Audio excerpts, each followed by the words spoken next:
أعوذ بالله من الشيطان الرجيم بسم الله الرحمن الرحيم والصلاة والسلام على أشرف المرسلين سيدنا محمد وعلى آله وأصحابه أجمعين أما بعد السلام عليكم ورحمة الله وبركاته. Brothers and sisters in Islam and in humanity, Assalamu alaikum wa rahmatullahi wa barakatuhu. Once again, it's a pleasure to have this opportunity, inshallah, just about 50 minutes to discuss one of the major Islamic maxims. Some would say legal maxims. It is true, these are legal maxims we will be discussing, but they're not just about legality and law, the functions of the courts, but they also affect moral law, as we will see, inshallah. So as Dr. Riza has already introduced, the context of this discussion is looking at the whole 5 operational principles that were identified by Dr. Sheikh Umar Farooq Abdullah in his book, Living Islam with Purpose. We rephrased some of the words or some of the phrases just to make it more memorable. Trusting reason is a critical thing to not forget as you're a Muslim, because Allah expects that the gift of reason is the vessel in which revelation will be understood and contemplated. So there's the trust in reason, there's the respect for dissent and diversity, because we would differ in how we reason and our perspectives, and this should be acknowledged at the very beginning, that people have different ways of reasoning.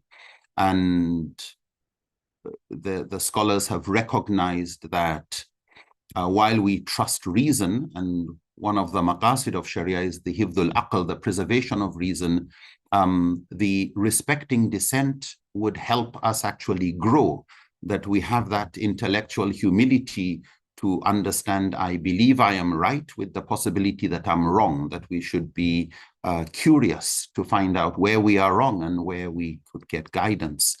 The third E that we're looking at is emphasizing social obligations, that while there's an importance of fardu ayn, individual obligations, we do have a responsibility towards the community, the society, the world around us. We don't just want fil akhirati hasanatan. It's not just about going to paradise, but Allah has put our path to paradise into how good we can make this world and ourselves in it, that we be better to do better. We try to become better human beings in order to be more positively impactful.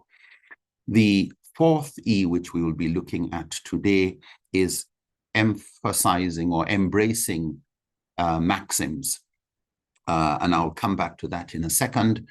And the last, setting priorities and just stressing priorities. So this issue of having clear priorities. What are our first things? What are our one things in every domain in life? If you're only going to do one thing for your physical health, what would that one thing be regarding exercise? What would that one thing be regarding diet? Something to add, something to take out. So in every aspect of your life, what is that one most important thing that you should not forget? What's a fard, an obligation in Islam that we must take seriously? What's a haram we should not joke with? So today I want to focus on the fourth, on the issue of embracing maxims. You'll forgive my slightly sore throat. I'll be clearing it as we go, inshallah. So Islamic legal maxims, and as I said, they're not just legal maxims. They are called legal maxims because that's the area jurisprudence usually uses these maxims in. But I think if you look at these maxims very carefully, you would realize that these are rules of thumb. They are proverbs from the Quran and the Sunnah. They are sayings of the Prophet, peace be upon him, and the Quran. So if we look at amorphisms, what you call compact wisdom, very profound statements of guidance and shorthand abstractions that summarize a lot of what the spirit of Islam is all about. And what Islam expects of us, and the traffic rules, if you talk about thinking as going through various neural pathways in our heads, what would be the traffic rules that guide thinking to be productive and useful? So there are everyday maxims that we have from different customs and cultures and human experiences. And if you look at a list of sayings and proverbs or wisdom of the ages and of various cultures and traditions, what you find is a lot of commonalities.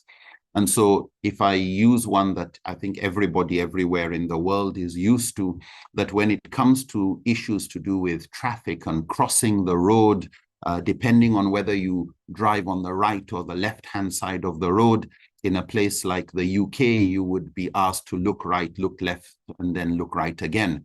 Here in Nigeria, you would look left, then right, and left again, and probably right again and left again, because there's always that driver coming in the wrong direction. But that's why it's look right, left, and then right again.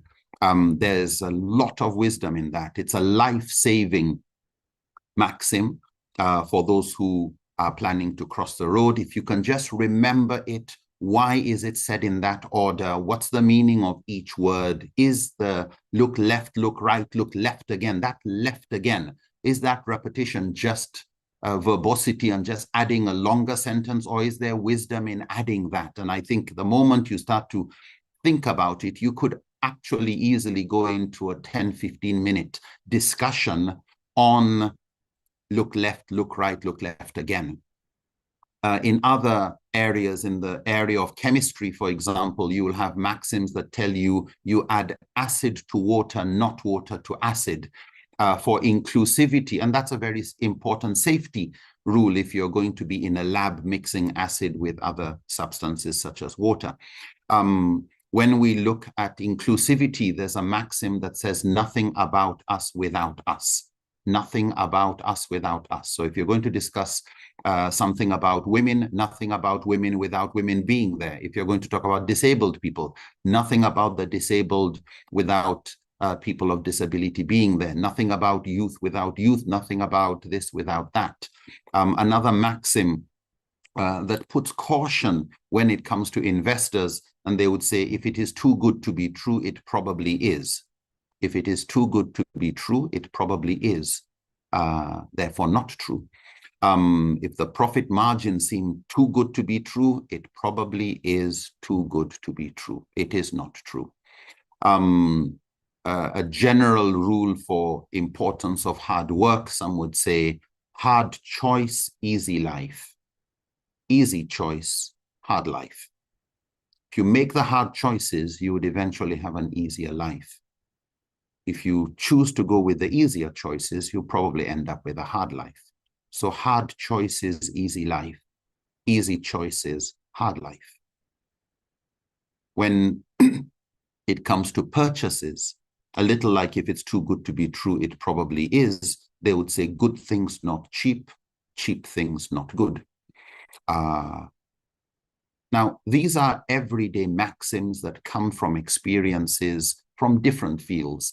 And so in a field like tailoring, you would be told a stitch in time saves 9. In other words, don't delay action unnecessarily. A stitch in time saves you having to do 9 stitches. From the field of the blacksmith and working with metal, they would say you strike while the iron is hot. It's giving the same lesson about do things in time, don't delay, don't wait for the iron to get cold and then it is no more soft enough to bend. But also you would find from the field of agriculture, you make hay while the sun is out. In other words, take advantage of the sun to do things on time. So what we find is wisdom from various fields contribute to each other. They say things in different ways, in the same way that you will find many hadith saying basically the same thing, but because they were mentioned in various contexts, you could easily take the lesson and make the lesson domain dependent. So instead of taking a lesson from tailoring and applying it elsewhere, you leave it there and you lose the wisdom of having learned lessons in one area and sharing them with another aspect of life. So when it comes to the Quran and the Sunnah and all the teachings that the Quran and Sunnah offer us in various aspects of life, Islam is a way of life, scholars have identified hundreds of maxims. Some scholars say there are over 1,200, some up to 1,400 of these maxims, dealing with just nearly everything. However, if you look at most of the books that have been written on legal maxims or qawaid al-fiqhiyah, if you do a Google search, there are a lot of good books or some good books that have come out, articles that have come out. You usually see about 40 to 100 maxims in most of these books. And what this suggests is that of all the hundreds of maxims out there, scholars find that something similar to a 20-80 rule, that 80% of cases actually only require just 20% of the maxims. Some may argue also that there's even a 1 to 90 or 1 to 99 rule, that there's 1% of the maxims or a really small percent of these maxims that actually apply to 99% of cases. So some of those maxims that apply to nearly everything are usually called the universal maxims. They deal with things like justice, seeking truth, the maqasid and the objectives of Sharia, of protecting norms and giving relief. And we will come to those, inshallah, shortly. So some maxims are universal. They are called the qawaid al-fiqhiyya al-kulliyya or al-asliyya. They are also called asliya because nearly every other maxim is an offshoot, is a sub-maxim, is part of the rubric of these big maxims. They're generally regarded as 5 major universal maxims, which we will be looking at. So some maxims are the universal umbrella maxims. Other maxims are, belong to a particular theme of economics, or politics, or interaction, or law. People are innocent until proven guilty. It's the person accusing that should bring evidence, not the person being accused. Such a person can just stay with an oath. A maxim that states that in everyday affairs, what is called mu'amalat, secular or mundane affairs that are not strictly religious, issues of defense and food and agriculture, etc. Of course, they're guided by religion, but these areas of mu'amalat, mundane, worldly affairs, a maxim that covers those things is al-asl fil ashya al-ibaha, that the premise is permissibility. So default setting for those type of issues is they are all halal, unless there's evidence to the contrary. Or in politics, it would say, for example, a maxim that guides political decision-making is that the rule for a leader regarding people or regarding the ruled, or when it comes to governance, it would say, شؤون الرعية عن الإمام, or شؤون الإمام عن الرعية منوط بالمصلحة, that the affairs of the leader regarding those being led should be judged by maslaha, what is in their best interest. In other words, the common good should be the default purpose for policies and governance. But then you would find certain maxims that deal with very specific issues like child custody or contracts. So in issues of child custody, for example, you would have that what matters, the premise for who takes custody of the child is what is in the best interest of the child. Contracts are assumed to be binding unless they have formally been broken. So once you have a contract, it's assumed that the contract stays, unless there's evidence to the contrary. And once there is no contract, so there's no marriage contract, you're not assumed to be married unless there's evidence to the contrary. And we will see how some of these smaller maxims fit under some of the universal ones. So we will focus on the 5 universals. We will touch some of the others, inshallah. But today I will focus on the first one. I will mention the 5, and these are universal maxims agreed by all the major schools of Islamic jurisprudence. They are the articulation of the key purposes that guide the mujtahid, the jurist, in thinking through issues. They are like traffic rules. So if you could learn how to drive a car, that doesn't automatically mean you will arrive at your destination safely if you don't know the traffic rules. I can drive a car here in Nigeria because we drive on the right-hand side of the road. And so while I have my license, I can drive a car. It doesn't mean I'll feel comfortable hopping into a car in a country where they drive on the other side, for reasons I don't fully understand. But it's part of the norms that Sharia respects, which we will come to, inshallah. So one of those universal maxims, al-umur bimaqasidiha, that matters are judged by their purposes. And I'll come back to this since it's the main discussion for today. The second maxim, al-yaqeen la yazulu bi-shak, certainty is not overruled by doubt. So we find a concern here for certainty, for moving in the direction of truth, of greater evidence. So this is a maxim that's concerned with evidence and moving away from greater doubt to what there's lesser doubt over. We may not be 100% certain about things, but we will move in the direction of greater certainty, away from superstition and hunches to what we can actually consider strong enough evidence. And we will look at that, inshallah, next week. The other maxim says ad-darar yuzal, that harm must be eliminated. So where there's harm, where there's suffering, it is the default position of Sharia that it should be prevented, it should be cured, it should be removed, it should be eliminated to the best of our ability. So whether it's poverty, whether it's illness, whatever causes harm, insecurity, harm must be eliminated to the best of our ability. The fourth maxim, al-mashaqqa tajlibu taysir, that hardship, so people who are going through the harm, the poor person going through the poverty. So while the third, darar yuzal, focuses on the removing of the harm, the fourth maxim focuses on the victims of harm. So al-mashaqqa tajlibu taysir, that this hardship that victims are going through should be met with ease and facilitation,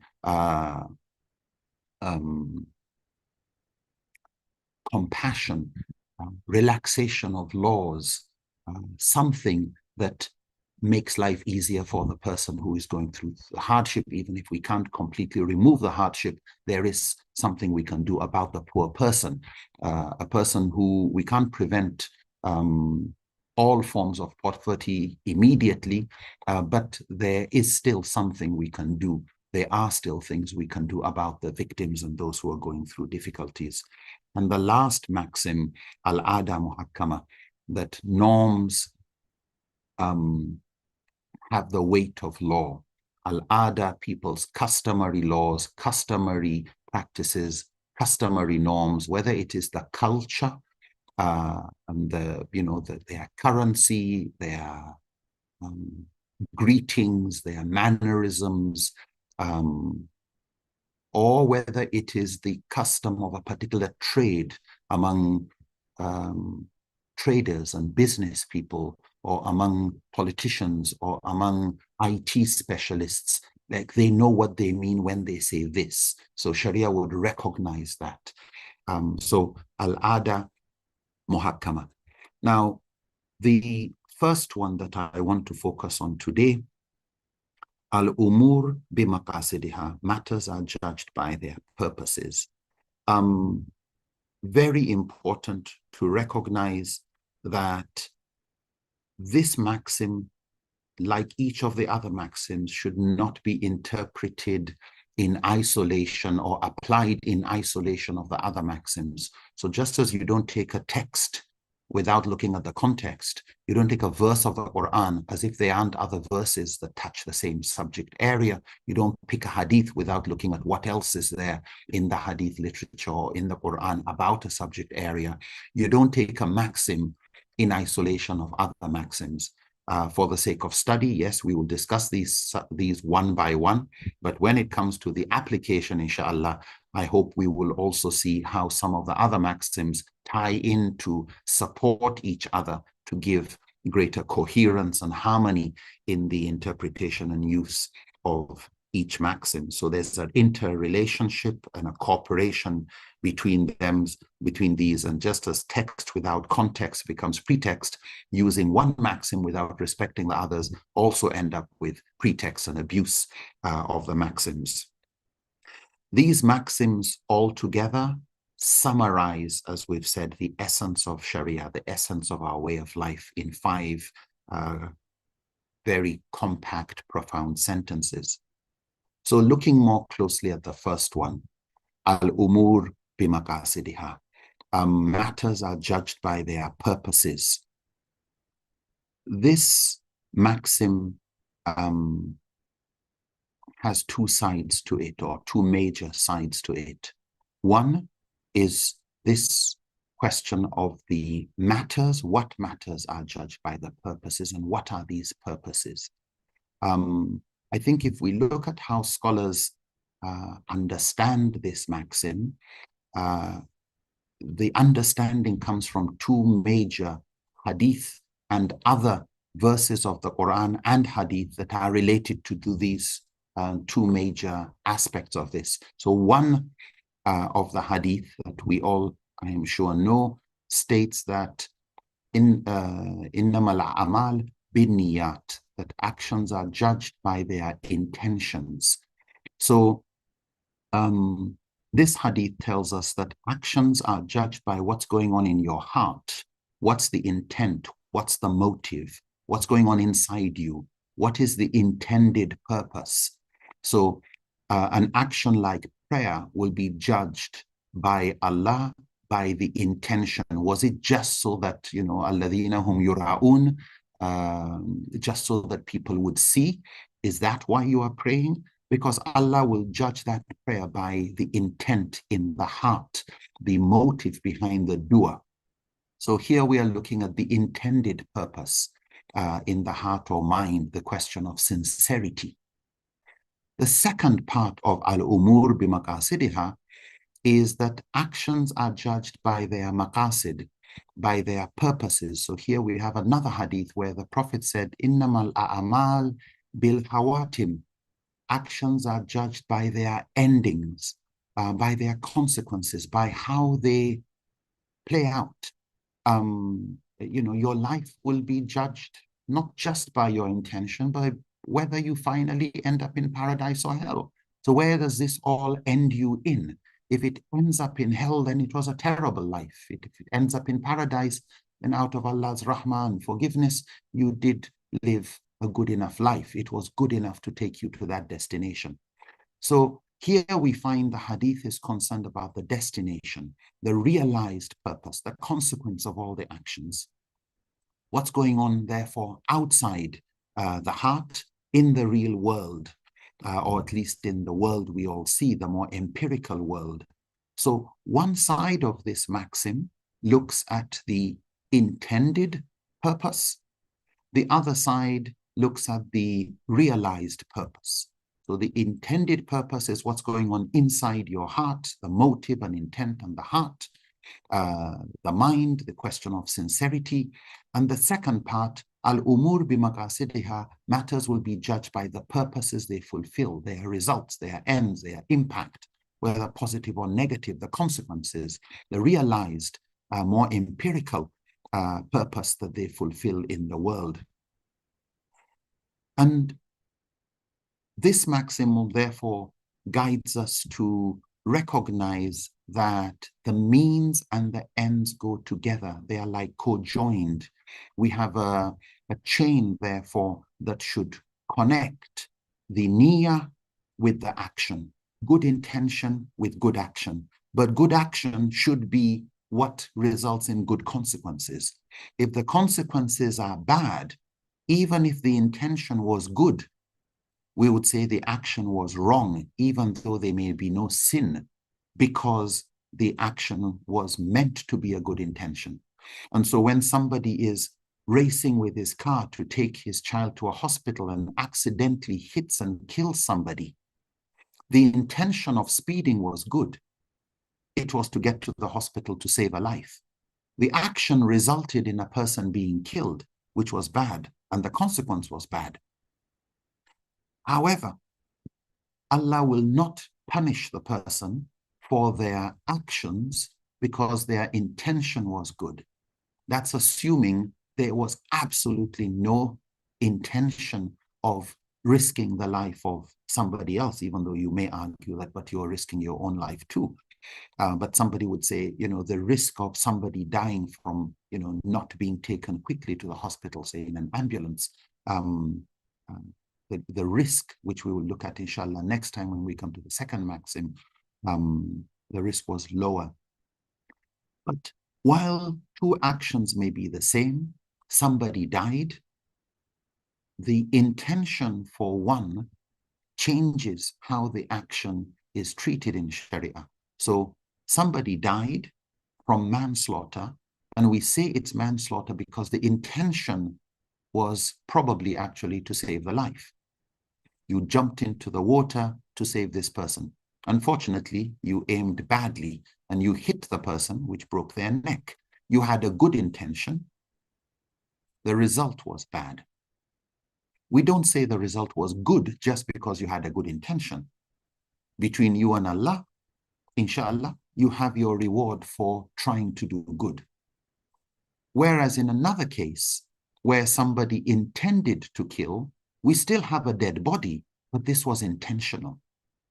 And so the issue of intention does matter, but also the consequences. So we find in numerous hadith, numerous verses of the Quran, our concern for consequences. Don't insult idols of others because they may also insult Allah out of ignorance. So even if something might have been justified, the consequences would also be considered. And so it's not just what's in your heart, but to also look at the repercussions, the realized purposes, the impact of this. So we find things like the prohibition of those things which in usulul fiqh are called saddu zariya, prohibitions of things that you can see Sharia is concerned about the consequences of transporting alcohol. Transporting a substance in and of itself is not a problem, but because you are supporting something wrong, any form of encouragement to something that is prohibited, being a signatory to something that is a usurious, for example, in the case of riba, a deal, being a witness to something wrong is considered wrong itself because you're facilitating, you're giving the moral or silent cheer support to something by being a bystander to evil. The moment you see something wrong, you must do what you can to change it with your hand or your tongue or your heart. But you must not just be a supporter or a silent supporter of wrongdoing. Al-umuru bimaqasidiha, matters are judged by their intentions. When we look at al-umur, what matters are we talking about? And scholars would say it's everything. The word amr can mean a command, Amr bil Ma'ruf, commanding good. So the word Amr and its plural umur could mean commands. So in that sense, al-umur bimaqasidiha would mean commands are judged by their purposes. So when there's an instruction to give in Sharia of do this or don't do that, it's important to know what is the commander's intent. What is Allah's intent in this? What's the maqasid? What's the maslaha? What's the wisdom? Because knowing what the purpose is helps you know who it applies to and who it doesn't apply to. So don't eat pork. Don't drink alcohol.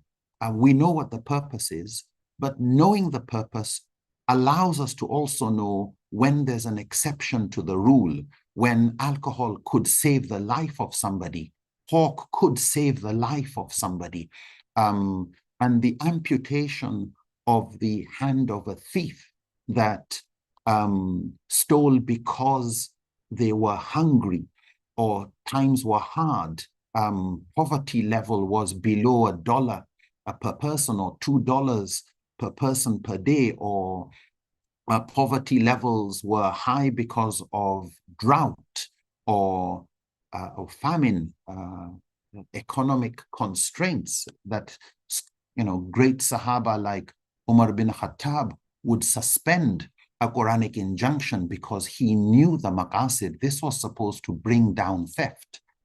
Cutting the hands in a particular context would end up just extra punishment for people who were victims of circumstances.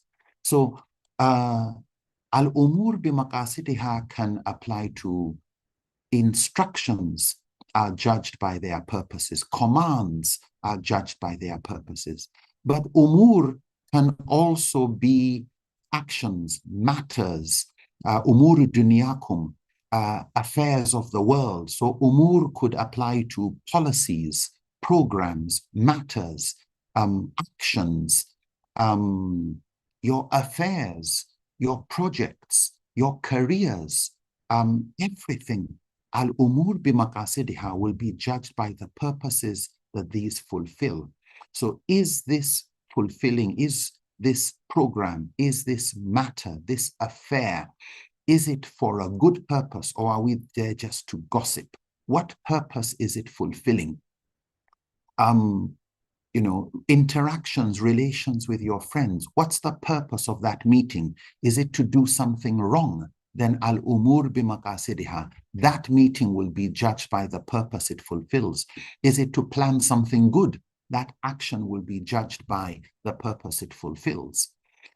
Generally, when it comes to actions of ibadah, acts of worship, we know that the purpose of worship based on the verses of Quran are la'allakum tattaqun, to develop this God consciousness. A God consciousness is like building your spiritual immunity, that sensitization and alertness of your conscience to Allah's guidance, that you are more alert, not just you even recognize the red light, but you have enough willpower to honor it and not cross it. So it's not just knowledge of right and wrong. It's not even shaitan knows that. It's not just knowledge of Aqidah, but the honoring and acting on that knowledge. So we know that ibadah is to increase our God consciousness. Kutiba alaykum siyam, fasting has been prescribed upon you. And the end of the verse goes on to say, la'allakum tattaqun. فَإِنَّ خَيْرَ زَادِ taqwa, the greatest provision you can take on Hajj or get from Hajj is taqwa. In another verse, Ya ayyuhan nas, Allah says in Baqarah, mankind, Ya ayyuhan nas, ubudu rabbakum alladhi halakakum walladhina min qablikum, serve and worship your Lord who created you and those before you, la'allakum tattaqun, that you develop this taqwa.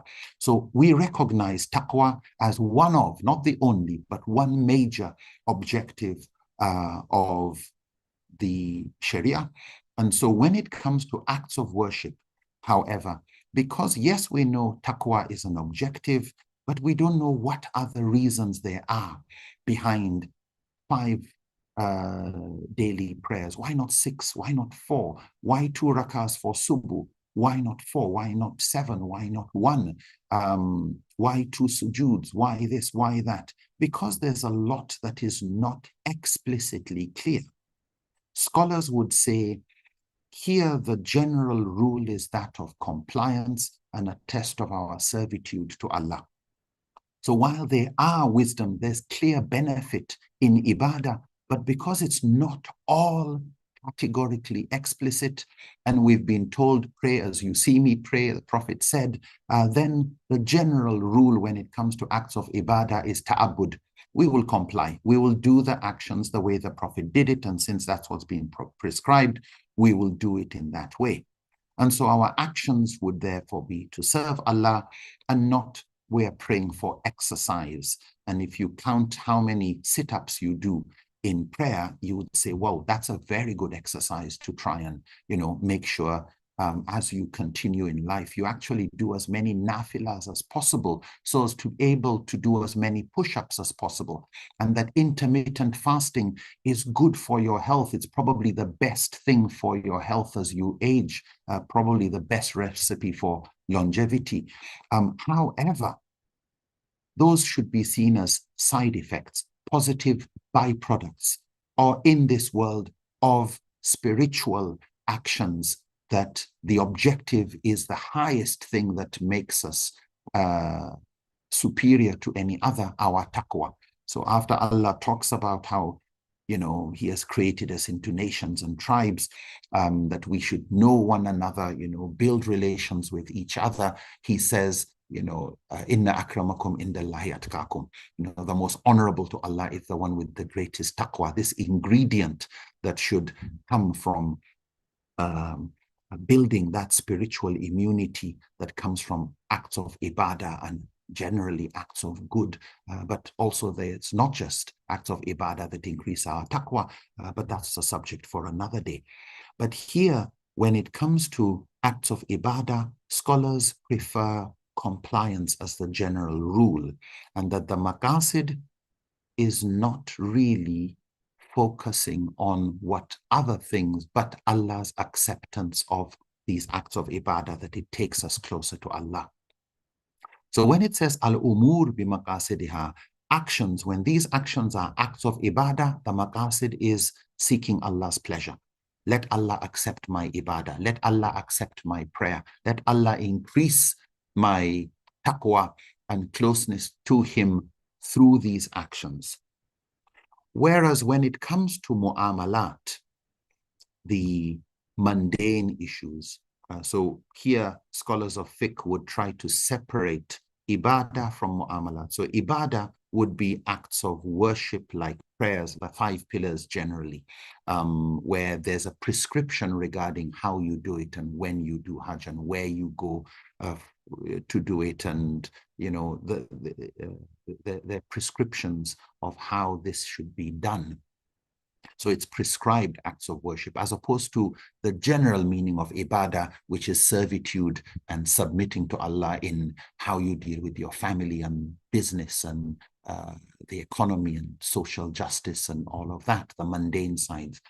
So the word ibadah generally applies to acts of worship, but it also sometimes applies to aqidah, those things that we have been told are articles of faith. So we believe in prophets that we haven't seen, but the Quran and Sunnah tell us these people were prophets. We believe in angels we haven't seen because the Quran and Sunnah says. So this is all part of ibadah, intellectual submission to Allah's wisdom, being the all-knowing from a source that we don't doubt, like the Quran and those authentic hadith. When, however, the umur is a mu'amalat, and it's al-umur bi-maqasidiha, matters will be judged by the purposes they fulfill, and it is a worldly affair, what some call a secular affair, like agriculture or defense or economics or food or fashion, entertainment, and the rest, politics and medicine, that subject area. What the Prophet described, umuru dunyakum, your worldly affairs in the context of agriculture. What is important there is that these actions, number one, should have good intention. The purpose should be good. That's something that is a denominator in everything we do. There should always be good intentions behind ibadah and behind mu'amalat. However, in mu'amalat, we should look at the action and the consequences and whether those consequences are in alignment with the maqasid of Sharia. Whether the consequences and the impact are in alignment with the objectives, the major intents and purposes of the Quran and the Sunnah. Does it fulfill the moral and legal, the ethical objectives that the Quran and Sunnah intend? Does it help support the spiritual objectives of the Quran and the Sunnah?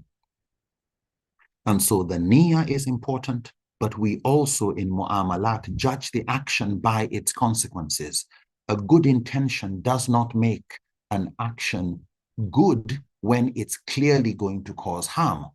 So in worldly affairs, we look at the consequences, the impact, the maqasid. And this is an important point made by Imam Shatibi, where he says, in ibadah, the default is to look at ta'abbud, we comply in ibadah.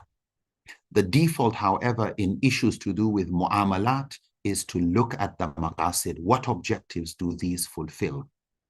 What intent in the real world do these realize? What are the consequences? What's the realized purpose of a particular action?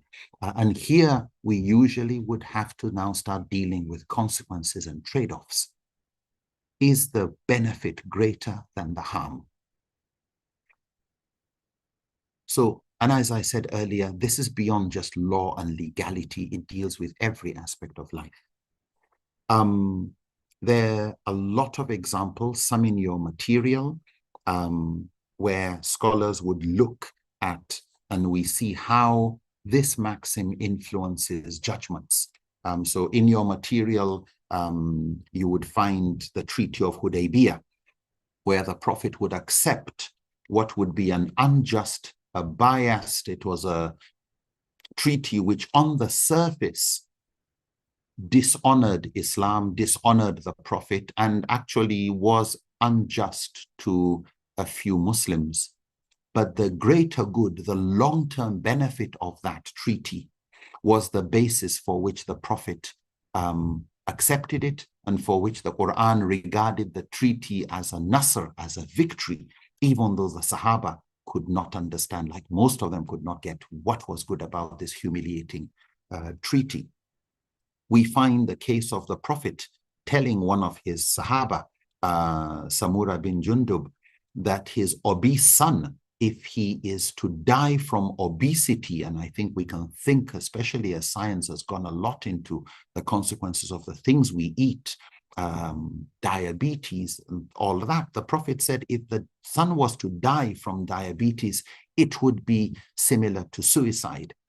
This should really help us understand how al-umur bimaqasidiha, judge what you eat by the consequences. You know, when people say one cigarette that you smoke reduces the average lifespan by 5 minutes, some say it's more than that because of the holistic impact. So it's not just the consequence, but the consequence to others that we should look at. Something like cutting or, cutting a dead body is generally prohibited. However, if it is to find out the cause of illness, to find out who's the culprit, it would be permissible. Cremation would be dishonoring the body, just as mutilation of the dead. However, if cutting open a dead woman to save the child would be a greater good, then al-umur bimaqasidiha, the matter will be judged based on the purpose. If cremation of the dead, the burning of the dead would be prohibited. But if we don't cremate this dead, we're dealing with a seriously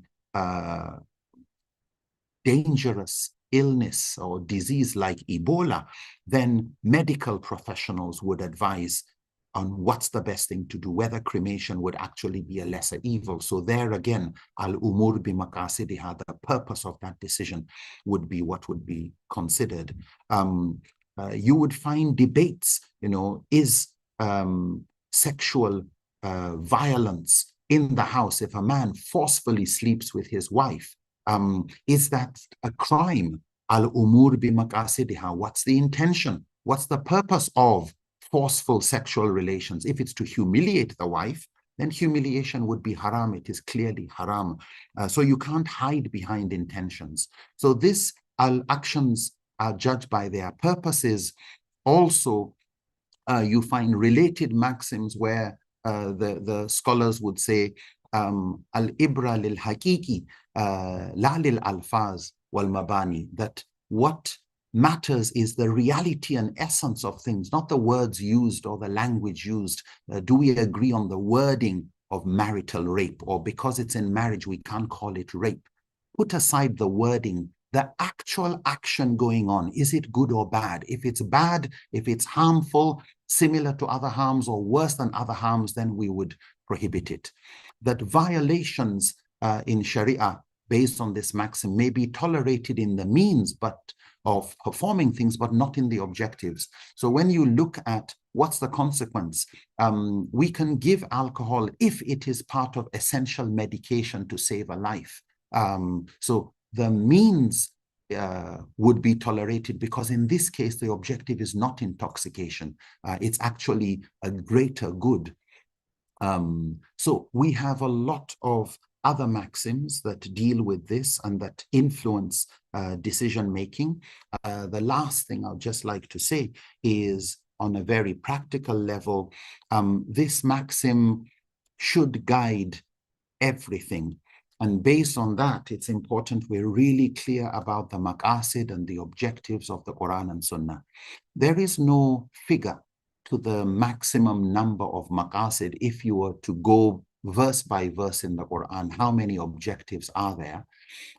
So you could, add justice as a maqasid of Sharia and freedom as a maqasid of Sharia, freedom from oppression, that liberty from constraint is a maqasid of Sharia, that truth and peace is a maqasid of Sharia, that compassion, that these are all maqasid of Sharia.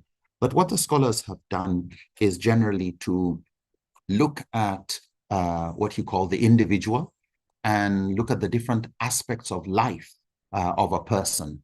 And these correspond with some of the punishments actually in Islamic law.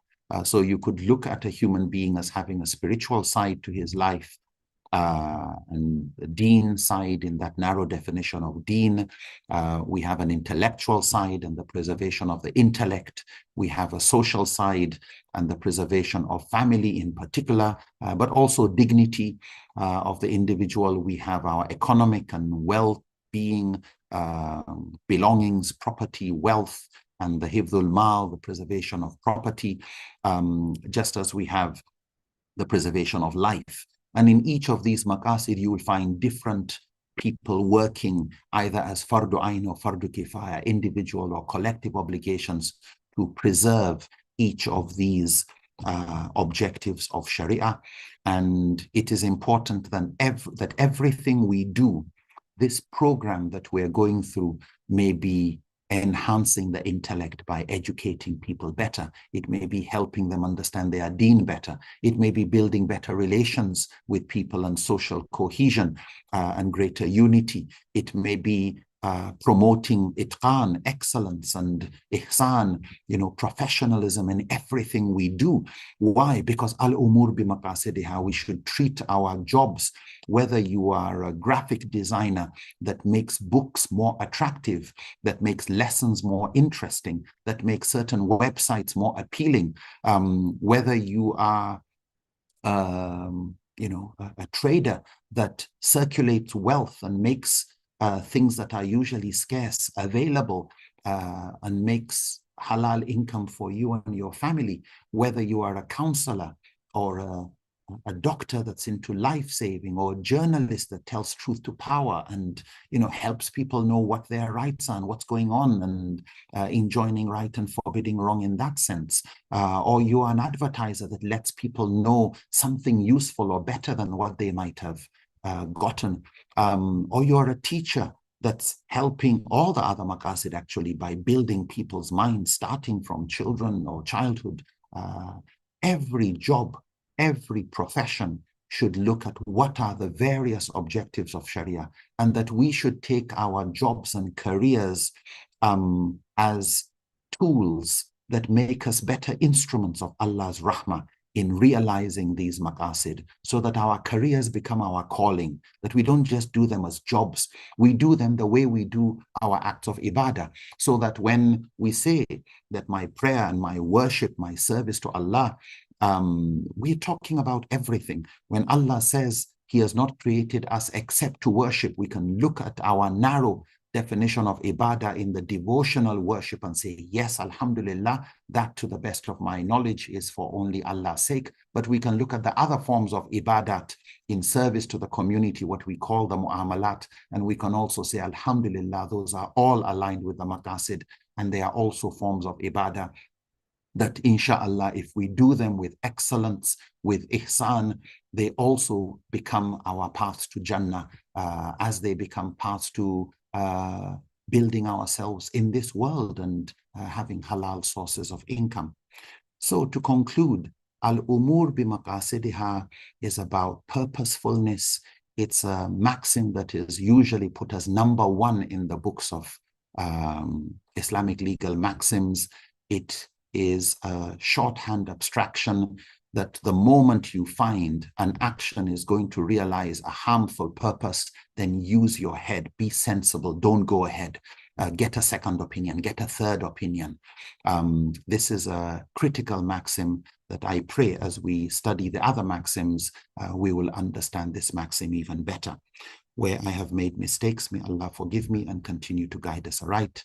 Jazakumullahu khairan. Wassalamu alaikum wa rahmatullahi ta'ala wa barakatuh.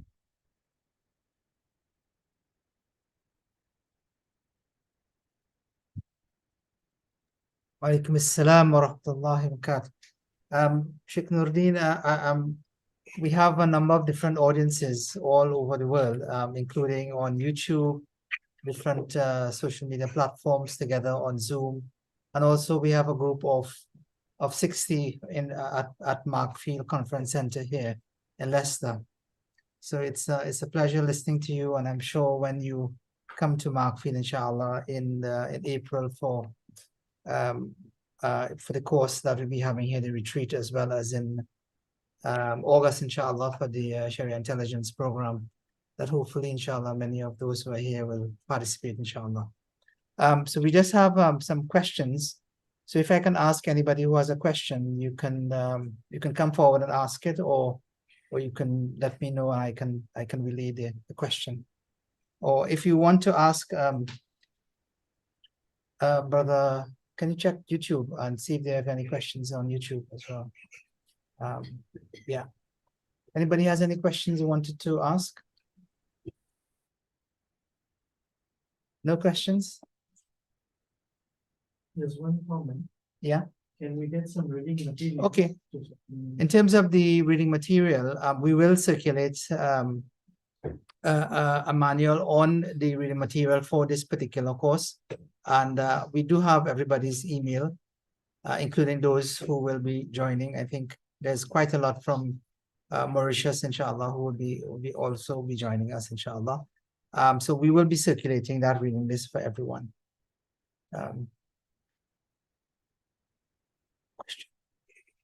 Anybody has any questions? What I could add on reading material, there's a lot of stuff actually available online on Qawaid al-Fiqhiyya. There are a number of books. I think Sheikh Zaidan did one. There's the one produced by the Cube Publications, Treasury, I think, of Islamic Legal Maxims, which is another good one. There's one of the best, actually, I have come across in English, was a series of, I think, 16 audios, so sorry for the length, by Sheikh Abdullah bin Bayya at the Zaytuna Institute, or Zaytuna College, where Hamza Yusuf was translating as it went. And that's probably one of the richest material I have seen. on this subject, very practical, very, very simply presented. Of course, you'd have to listen to the Arabic and then Sheikh Hamza Yusuf's translation, but it is worth the wait. And if you have the track, you can actually fast forward if you want to skip the Arabic, if that's going to take time. But that's a very, very rich resource by Alhambra Publications, if I'm not mistaken. They're all audio. But yeah, there's some useful stuff on this. Okay, so I think Afnan has a question here. Assalamu alaikum, Sheikh. Nice to hear from you again. I attended the Sharia intelligence course when you were last year. Right. So my question was, you were discussing umbrella maxims, saying these are 5 universal maxims. Are there any others that sometimes get extended universally, or is every single other one only for specific instances? Okay. It's rare to find others. If you look into starting with the Hanafi jurists, I think over time, as different schools contributed to these maxims, they actually summarize them by just calling them the Qawaid al-Hamsa, the 5 maxims. And I think they stopped at 5 because nearly every other maxim could be moved under one of these 5. Some maxims you would probably say may move more under one than the other, or could be under any 2. But generally, I have not seen a classification that put them as more than 5 universals. These are those maxims everybody agrees on. Even nearly the nomenclature has kind of standardized, just like proverbs seem to have standardized over time. These ones seem to have standardized been standardized for quite a while over all the major schools. In Usulul Fiqh, when it comes to a particular maxim, so if you take, for example, the second one, al-yaqeen la yazulu bi-shak, that certainty is not overruled by doubt. In Islamic legal theory, in Usulul Fiqh, where they look at the evidence, the principles, they would go into what is called istishab, legal presumption. So these legal presumptions, and what they would probably say is there are some maxims that appear more frequently than others, like everything is halal except what is haram, especially in mu'amalat. That when it comes to purity, everything is pure unless there's evidence it is najas, and those type of things. But they would still put them all under one of the umbrella maxims. Yeah, so I'm not aware of any scholar who puts 6 or 7. And even if it does, I think this classification is human. It's not a divine classification. If you look at Kharki, is one of the first scholars, Hanafi scholar, who wrote a book. He didn't start with these 5. These 5 seem to have gradually evolved, and the way I think cream goes to the to the surface, they gradually surfaced as the major umbrella maxims. But looking at his work, he didn't start with 5, he just mentioned them. So just to remember, this is human classification, and if we've got some super brain somewhere that can reclassify them, I wouldn't be surprised if somebody puts all the maxims in ChatGPT and says classify them into 6, and it'll be interesting to see how these 6 come out, or 7, or whatever. But the key thing is the understanding of the maxims and their application, irrespective of the classification. But these 5 seem to have been accepted by all, whereas some of the other maxims, some may want to interpret them in significantly different ways or restrict them. Yeah. So we've got a question here. what is a practice one can perform if you are struggling to make your career a form of ibadah? As you say, ihsan is important in everything. So this question might have been more easily answered if one knew the particular career. However, what I would say is if the career is useful, and I'm sure a career has to be useful, otherwise nobody would pay you a salary. Nobody would think it was worth paying money for this if it wasn't useful. Having said that, people would pay for heroin and cocaine. People would pay for somebody to be an assassin. So just the fact that it is being paid for doesn't automatically mean it is good. Alcohol is paid for, but it doesn't mean it is good. So number one, is it halal and tayyiban? Is it permissible? Is it useful? So if you can tick those two, and useful to just anybody or anything, you know, if it brings relief to dogs and cats, if it brings relief to pets, if it brings, you know, if you're in agriculture and you're trying to get more biological control instead of using pesticides that just kill all insects, you want to be more, you know, you want to reduce the harm, then that is good. And as we said, inshallah, as we go through the other maxims, I think we would appreciate probably better the good that our career brings. One way of finding out is if your career was to just, if everybody working in your sector was to stop working, what would happen to the world? You know, so garbage collector, you know, you look at it as very humble job, packing rubbish and emptying people's soakaways and handling sewage treatment and all of that. But if all those people were to stop working, we would have epidemics that would kill more people than a war would kill. Having people clearing garbage is a religious obligation, is a fardu kifaya, because not having those people would lead communities into darura, a state of necessity where the haram would become permissible. And so something as probably humble as garbage collection is a fardu kifaya, just like having doctors, just as having teachers. If teachers were just to permanently stop working, you know, we may have delayed response, but once you lack doctors and lack engineers and lack those who would handle your cybersecurity and lack those who will handle this because we don't have educated people, then you actually find there's death. And a lot of suffering at the end of the line once your career is missing. So your career may be not too important to you because there are many people in that job.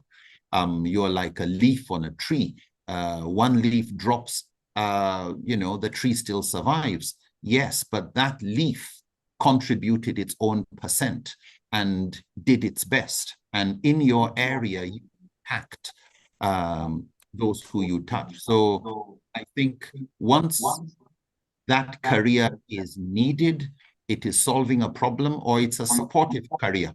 It is supporting other careers. Maybe somebody who just shares tea in an office, just makes the refreshments available. The Prophet made it clear, whoever supports a good action has a reward for that too. So it may be a supporting role that somebody is playing in the bigger industry. You may just be improving the economy of your sector or the country, and it's therefore contributing to various maqasid. So I think once it is useful, then it is to ask yourself, how can I do it better? It doesn't mean you do it for free. Fi sabilillah means it is in line with what Allah wants, and it is being done in a way in which Allah wants. It doesn't mean free sabilillah. It doesn't mean it's free service, you know. So fi sabilillah education doesn't mean it's free education. It may actually be pretty expensive for it to reach the level of professionalism and perfection.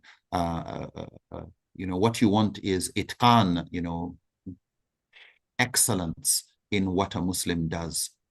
In everything we do, the Prophet encouraged, we do it with itqan and with ihsan.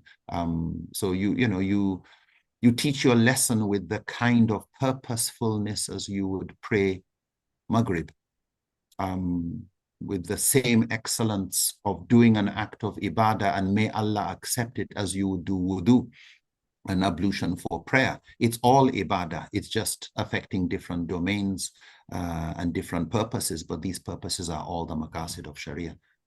I hope that contributes to that answer, inshallah. There's another question here. You mentioned about taqwa and building the spiritual immune system. And somebody's asking, can you expound on that, please? Taqwa is translated in different ways by scholars to mean God consciousness, being God fearing, being wary, or God wariness, being wary of God, his commands, God mindfulness. It is used to explain that sense of Allah's presence that influences our thoughts and behavior. So just as when you're getting late for an appointment and you are talking with somebody, the consciousness of that appointment shortens your sentences. Taqwa, God consciousness, is that awareness of Allah's guidance, Allah's presence, such that it influences what you say and what you do. So that's what taqwa is briefly. And the more taqwa you have, the more sensitive your conscience is to right and wrong, the better you are as a Muslim, the better you are as a human being. When you see something harmful, a broken bottle on the side of the road, on a pathway, for some people, they see the broken bottle and it's about 30 meters later that the thought of removing it comes to their mind.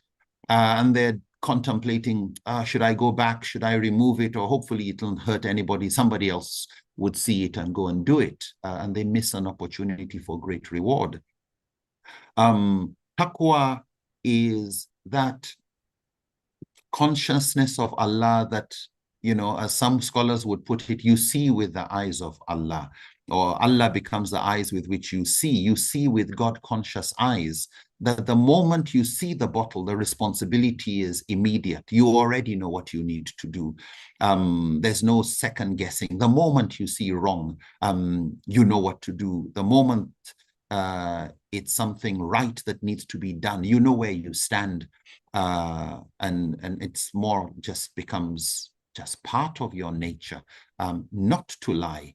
It's not in the middle of gossiping about somebody, 20 minutes into juicy gossip, that you realize you're gossiping and you feel guilty about it. And you start, oh my God, what have I said? This is not good. The moment the name of somebody else comes up in a discussion, you're quickly alert to what's the topic about. And the moment it's going to be on gossip, you know how to steer the discussion away. So God consciousness is really that awareness of Allah's guidance, Allah's presence, that shows your consciousness of Allah in your decision making, and people can see it in your actions, actions that are described as pious actions or righteous actions. And may Allah increase us in taqwa. Sometimes the word taqwa is used interchangeably with iman. Somebody has high taqwa, high iman, high ihsan. But there's a nuance to each that's in degree, and some would look at ihsan as the honoring. Others would say these are generally interchangeable. I won't go into that, but I think if there are a lot of good books if you want to go into more detail. Umar Suleiman, I think, wrote a nice little book. I think it's available in the Islamic Foundation bookstore, Q Publications. Forgotten the name. It's on God consciousness, but one of a small book, very good. But I think there are many books on taqwa, iman, ihsan, Islam. Yeah, I hope that's useful, inshallah. The book called Contemplations, it's, I think, by Malik Badri, if I'm not mistaken. And yeah, that's where, I think that's one of the books also published by the Islamic Foundation or Cube Publications. That's where I first came across the metaphor of the spiritual immune system used to describe taqwa. Just as your biological immune system, the moment a germ gets into your system, it responds by fighting it. The moment bad thought comes into your mind, taqwa fights it so that you don't even contemplate doing it, let alone act on it, let alone repeat the action, let alone make it become a habit and part of your character. So it's this behaving like an immune system that handles the viruses as soon as they come and actually strengthens the immune system with every exposure to the virus. So, you know, people who have seen temptation, fought it, usually have a stronger so this forbidding wrong actually strengthens the ability to recognize and forbid wrong from somebody who has never had to see a lot of money, deal with reputation issues, etc. You know, integrity has not been tested. So as we said, there's more than just ibadah for increasing taqwa, but generally the higher the taqwa, the higher your sensitivity to right and wrong and the ability to do the right thing when it's required. Allahu alam.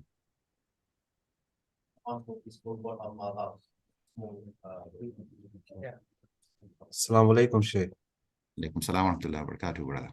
Yeah. Just a quick question, and really to invite you to speak a little bit about how these maxims are not like set in stone, and they're not for all times necessarily, that especially with the first and the fifth, you know, that they're temporal, they're limited to a context and things like this. So yeah. Is that the voice of somebody from Derby? It's yeah, it's Imran, Sheikh. Guessed it. Jazakallahu khairan. Yes, I think as you said, especially when we go into the smaller, the sub-maxims, generally what you will find in every situation is these 5 maxims operate. They balance each other. And they are all taken collectively as a network of maxims. There's a tapestry that binds them all together. So you would unravel them the moment you pick one in isolation. You would abuse its use. So matters are judged by the purposes, of course, assuming therefore that the purposes are good. And before you say something is good, certainty, you know, you need to be sure. So certainty is not overruled by doubt. So even in the assessment of good, means and ends, the second maxim, al-yaqin la yazulu bi-shak, that's concerned about certainty, forces us to be more empirical, to have evidence when we say this will lead to that, or these are the consequences. And some of these consequences and the assessment of impact may be the specialization of somebody in a particular field. So health impact assessment would not be done by some sheikh or imam who's not an expert of that area, or environmental impact assessment, or economic impact assessment, social impact assessment, cumulative impact assessment, or strategic impact assessment. There are many areas in impact assessment. Cumulative impact assessment requires, you know, heavy computers to help assess impact of certain things like climate and weather, etc., harvest and expected influences of this, and geographic information systems, very critical in assessing environmental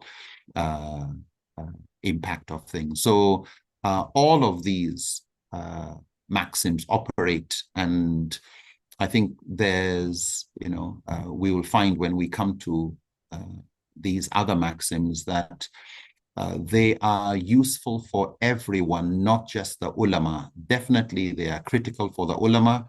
An alim who is good with usulul fiqh may be like an alim who knows how to drive a car. But if he doesn't know qawaid al-fiqhiyah, these legal maxims, then he's like a person who knows how to drive a car, but doesn't know the traffic rules. They will most likely have accidents. The risk of having accident increases exponentially if you don't know the traffic rules, or the traffic rules of the context where you are in. Similarly, if you don't know the maqasid of Sharia, it's like somebody who knows how to drive, maybe even knows the traffic rules, but doesn't know the destination, doesn't know the color of the gate of your house, doesn't know when they have arrived. So knowledge of the destination of Sharia, the higher intent and objectives, all these are critical tools for quality control in juristic reasoning or ijtihad. And as Brother Imran mentioned, none of these maxims should be taken as if the others don't exist. So you need actually like a checklist of maxims to make sure you've looked at this issue from multiple sides. And again, maxims on their own, while they can stand as evidence, if you look at a lot of the COVID fatwas, you find a lot of maxims coming in to buttress the argument scholars are using for why we shouldn't pray in the mosques, why there should be social distancing, why alcohol in hand sanitizers is acceptable, why no Hajj this year, and all of those protocols that we found in COVID. But again, it's tied to all the maxims: the purpose, the certainty, the removal of harm, relief and compassion, and also respecting customary norms where these are not harmful. So al-ada muhakkama, customs are a source of law and have the weight of law, but so long as they are not causing harm. If they are causing harm, then ad-darar yuzal, harm must be eliminated. So when we talk about custom, it's on the assumption that it's not a harmful custom. So just to buttress, and I think we'll see more and more as we go deeper into each of these maxims, how they are part of a web of other maxims that need to be respected and appreciated. It's what gives them the holistic quality of wisdom, that you're able to look at something from more than one angle. Allahu alam. Jazakumullah khairan. I hope that this has been beneficial for all of you, inshallah. The videos will be available on YouTube, so that you can look at the presentations again. Feel free to share the links with your friends. Inshallah, we will continue again with the next maxim next Sunday, the same time. So we'll see you again, inshallah. We end with dua for kafara. Subhanakallahumma bihamdik, nashhadu an la ilaha illa anta, nastaghfiruka wa natubu ilayk. أعوذ بالله من الشيطان الرجيم. بسم الله الرحمن الرحيم. والعصر إن الإنسان لفي خسر إلا الذين آمنوا وعملوا الصالحات وتواصوا بالحق وتواصوا بالصبر. السلام عليكم ورحمة الله. Wa alaikum salam wa rahmatullahi wa barakatuh.